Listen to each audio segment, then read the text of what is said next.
Halo sahabat Shimizu, balik lagi nih sama saya Rashid. Kali ini saya ditemani oleh Kristo. Nah, Kristo, sesuai judul YouTube kita nih, Tanya Shimizu. Udah siap ditanya-tanya belum? Siap banget dong. Baik, sebenarnya ini pertanyaan dari sahabat Shimizu yang ada di rumah. Dia menanyakan ke sosial media kita, namun mungkin belum terjawab dan akan kita buat video tanya jawab ini. Oh, jadi sekarang udah dirangkum pertanyaannya. Benar. Dan siap nanti saya jawab berarti ya Rashid Betul ya. sekali. Kalau gitu kita langsung aja kali Rashid ke pertanyaan-pertanyaannya. Ayo, Ya. cus. Yuk kita mulai pertanyaan pertama. Lanjut. Untuk pertanyaan pertama nih Kristo, berapa sih daya hisap dari pompa air jet 308 bit ini? Oke, Rashid. Jadi pompa jet 308 bit ini masuk dalam kategori pompa semi jet. Pompa semi jet ini memiliki daya hisap maksimal 11 meter aja Rashid. Oh gitu, jadi memang semua pompa tipe semi jet ini daya hisapnya maksimal 11 meter. Betul, semua tipe semi jet daya hisapnya maksimal 11 meter. Untuk pertanyaan selanjutnya, kalau suara mesin tiba-tiba berisik dan air masih bisa supply, itu kira-kira kenapa sih Tok? Sebenarnya untuk masalah ini termasuk adalah masalah yang sangat umum ya Rashid. Ada banyak sekali hal-hal yang bisa terjadi, cuman mungkin saya bakal bagi menjadi ketiga pompa ya. Yang pertama, pompa sumur dangkal. Untuk pompa sumur dangkal itu, kalau misalnya ada suara melengking, biasanya dikarenakan pressure yang tinggi. Pressure yang tinggi ini diakibatkan karena air dibukanya kecil, makanya suaranya melengking. Itu satu. Yang kedua, misalnya di pompa sumur dalam model Itali kayak 260, 268, 375, 503. Biasanya suaranya bisa melengking itu atau berisik dikarenakan permukaan sumber air yang turun. Sehingga solusinya ball valve-nya itu harus dicekek atau dikecilkan supaya suaranya nggak melengking. Oh gitu. Itu. Dan yang ketiga, yang pernah saya lihat sih pompa sumur dalam model Jepang. Pernah ada suaranya berisik kayak gitu. Kalau waktu itu ya permasalahannya itu dikarenakan aliran hisap sama keluaran itu bertabrakan. Karena tabrakan kan kenceng suaranya tuh ya, jadi kayak melengking. Nah, salah satu caranya adalah kita setting lagi tuh control screw pada si pompa sumur dalam model Jepang ini. Gitu sih. Cuman sahabat Shimizu, saya tekankan di sini bahwa apa yang saya jelaskan di sini untuk pertanyaan Rashid adalah salah satu faktor atau salah satu alternatif yang mungkin bisa membereskan permasalahan pompa Anda. Tetapi itu tidak menjadi patokan bahwa semua pompa berarti kalau suara melengking masalahnya seperti itu. Tidak. Maka dari itu, dan saran dari saya, lebih baik coba ajak teknisi yang berpengalaman untuk langsung mengecek permasalahan pompanya, Rashid. Oh gitu, jadi memang setiap perbedaan tipe pompa memiliki perbedaan masalahan juga ya? Betul, jadi kita nggak bisa menyamaratakan satu masalah untuk semua pompa. Salah, mendingan ajak teknisi aja yang berpengalaman, ngecek langsung pompanya, kenapa, dan bisa kita cari solusi gimana pompa ini bisa jadi benar lagi. Oke. Kita lanjut ke pertanyaan selanjutnya kali ya? Boleh, yuk. Oke. Sebelum lanjut, saya mau nanya dulu nih Tok. Gimana Untuk tuh? Shimizu itu memiliki aksesoris otomatis dengan tipe SC015E ya? Betul, kita punya aksesoris itu. Baik, kebetulan ada yang nanya dengan produk itu. Apakah SC015E bisa berfungsi sebagai piranti otomatis yang dapat mendeteksi air tekor atau habis? Bisa, Rashid. Jadi, SC015C ini masuk dalam kategori Automatic Pressure Control. Nah, pada alat ini biasanya digunakan kepada pompa non-otomatis supaya pompanya berubah jadi otomatis. Pada SC015 ini, rekan-rekan sahabat Shimizu, terdapat indikator lampu merah untuk mendeteksi level air tekor. Jadi misalnya pompanya dipakai untuk menyedot sumur, ternyata sumurnya permukaan airnya makin menurun dan surut gitu. Nah, SC015E ini akan memberikan indikator lampu merah yang menyala, menandakan bahwa pompa ini gagal nyedot air nih, tekor airnya. Gitu. Jadi memang SC015E itu memiliki lampu indikator di mana dia bisa mendeteksi air level itu sendiri ya? Betul. Jadi kalau misalnya tidak ada air, kita bisa tahu oh ternyata pompanya ini nggak bisa nyedot air nih. Bahkan Rashid, sebenarnya SC015E ini ketika sudah nyala warna merah, perlahan-lahan lama-lama kalau nggak nyedot air terus, dia bakal mematikan pompa secara otomatis juga, sehingga pompa nggak bakal kebakar atau overheat. Oh gitu. Yuk kita lanjut ke pertanyaan selanjutnya. Oke, ke pertanyaan selanjutnya nih Toh. Yes.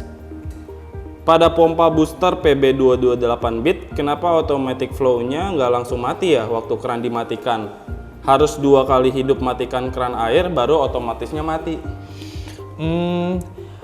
Kemungkinan yang bisa terjadi adalah terjadi gelombang aliran balik pada pipa sehingga akhirnya lidah sensor flow switch-nya itu yang pada PB228 bit itu nggak ketutup rapat. Nah, kalau lidah sensornya nggak ketutup rapat, maka pompa bakal membacanya, oh berarti harus dikeluarin airnya. Makanya pompanya tetap nyala. Tapi kalau misalnya terjadi kayak gini, solusinya nih sahabat Shimizu, ada baiknya dipasangkan Tusen klep ya di antara outlet dari torrent dan inlet pada pompanya, sehingga ada yang menahan sehingga nggak ada lagi gelombang aliran air balik. Jadi ketika matiin, ya langsung mati nanti pompanya. Baik, jadi hanya tinggal tambahkan Tusen klep saja pada outlet torrent dan inlet pada pompa. Betul Rashid, langsung seperti itu aja. Baik. Iya. Baik, kita lanjut ke pertanyaan berikutnya. Oke. Kalau mesin booster disimpan di lantai 1, sedangkan torrent di lantai 2, itu apakah bisa? Pertanyaannya sebenarnya terlalu luas ya Rashid ya. Jadi begini. Kenapa saya bilang luas? Karena saya pun nggak tahu letak torrentnya ada di mana posisinya, lalu instalasi seperti apa, apakah ada di luar yang pipa-pipanya keluar, atau ternyata instalasinya ada di dalam tembok. Saya nggak tahu. Sehingga kalau menurut saya jawabannya itu bisa iya, bisa enggak gitu ya. Tetapi kalau kita ngomongnya mesin booster atau pompa booster, maka fungsinya hanya untuk mendorong, apalagi booster murni kayak PB228 bit, PB158 bit gitu.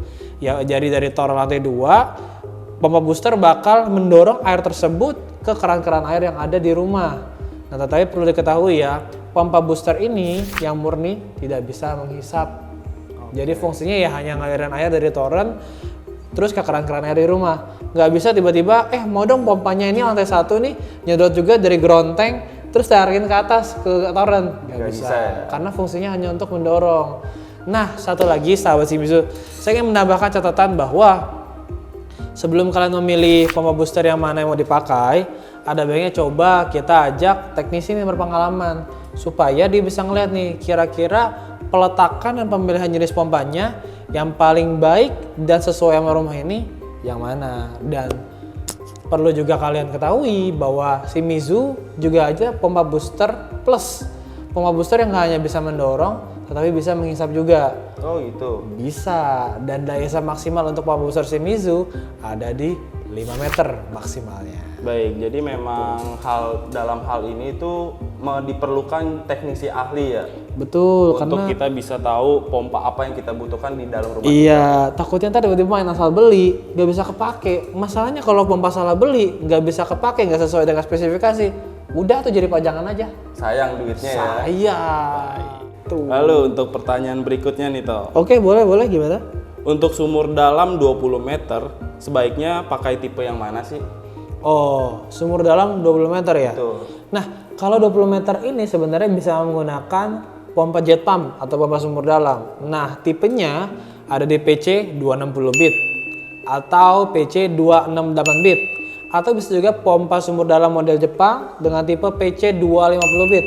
Semuanya bisa dipakai karena maksimal daya hisap mereka ada di 30 meter. Oh gitu. Jadi kan juga ya? lebih besar, ya Benar. pasti bisa nyedot dong. Betul. Pasti. Iya, seperti itu sih.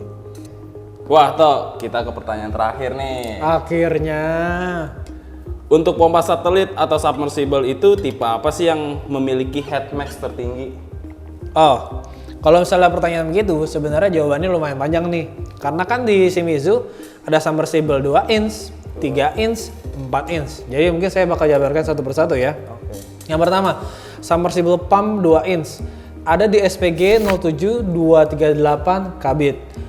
Submersible pump 2 inch ini memiliki head maksimal 48 meter.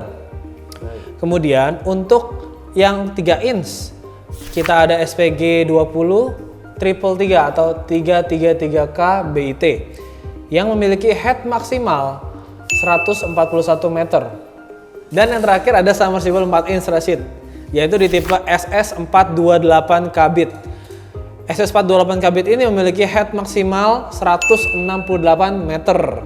Nah, itu tuh jagoan-jagoannya tuh yang memiliki head maksimal tertinggi. Baik, jadi 3 kategori pompa submersible 2, 3, dan 4 inch itu ya yang memiliki head max tertinggi ya. Yes, betul sekali Rashid. Nah, sahabat Shimizu, untuk pertanyaan kali ini sudah dijawab semua nih oleh Kristo. Terima kasih. Mungkin untuk sahabat Shimizu yang ada di rumah, pertanyaan yang belum dijawab bisa nih tanya-tanya di kolom komen YouTube Shimizu Indonesia. Mungkin sampai sini dulu kali ya tanya Shimizu. Betul. Jadi untuk sahabat Shimizu yang ada di rumah, jangan lupa like, comment, share, and subscribe. Jangan lupa juga untuk follow sosial media kita di bawah sini. Saya Rashid. Saya Kristo. Sampai jumpa.